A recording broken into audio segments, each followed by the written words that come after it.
Hello, bachcho. Let's see the question, and the question is that let ABC be a given triangle, and point D and E are on a side AB and AC respectively. Then point F is a on line segment DE, and let AD divided by AB is equal to X, and AE divided by AC is equal to Y, and DF divided by DE is equal to Z.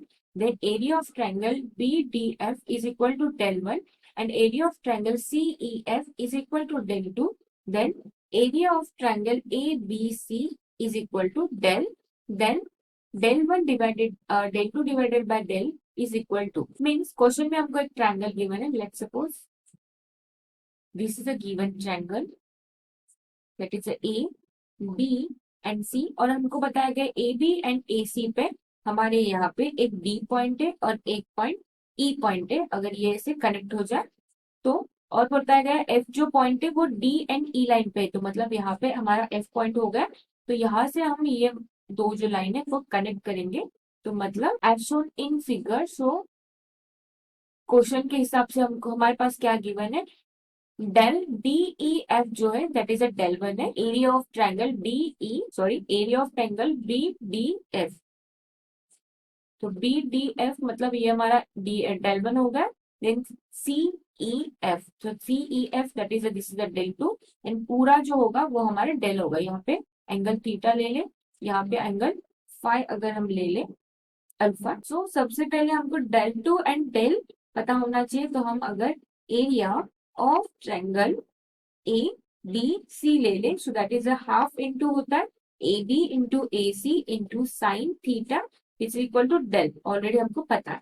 And area of triangle C E F is equal to half into C E into F E into sine alpha is equal to del 2 होता है. तो हमको तो ratio निकालना है यहाँ पे.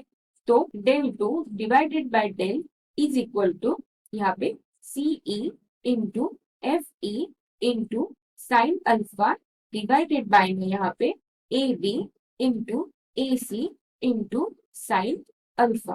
सो which is equal to, ये टर्म क्या होगी उसके पहले हमने यहाँ पे क्या कंसिडर किया, एंगल सी ई एफ जो होगा.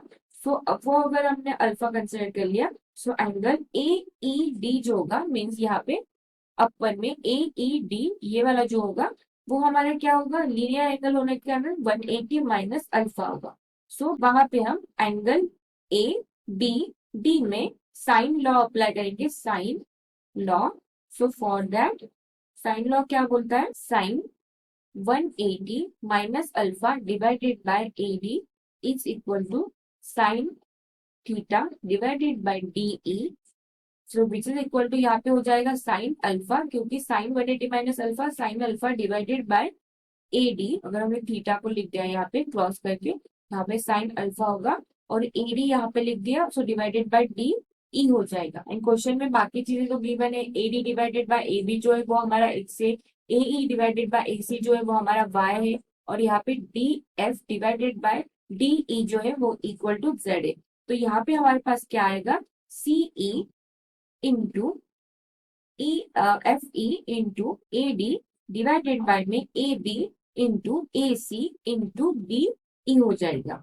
और अगर हम यहाँ पे प्रॉपरली वैल्यू पुट करें, so which is equal to हो जाएगा A D divided by A B into C E divided by A C into F E divided by D E. So which is equal to A D divided by A B into यहाँ पे हम क्या लिख सकते हैं, 1 minus A E divided by A C into 1 minus D F divided by D E होगा. So which is equal to क्या होगा, ये जो टर्म है वो एक्स से हमारी गिवन में बताया गया है इंटू इन ब्रैकेट 1 माइनस ये जो टर्म है वो हमारी वाई है इंटू 1 माइनस ये जो टर्म है वो हमारी जेड है.